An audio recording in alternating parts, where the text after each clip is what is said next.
पुणे जिल्ह्यामध्ये मुसळधार पाऊस पडल्यामुळे असंख्य धरणं भरले आहेत। त्यामुळे वीर धरणातून उजनी धरणामध्ये मोठ्या प्रमाणात पाणी सोडण्यात आलं आहे।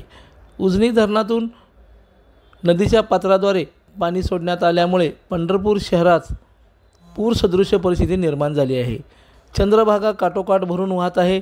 त्यामुळे भाविकांना चंद्रभागेत स्नान करणं सुलभ झालं आहे।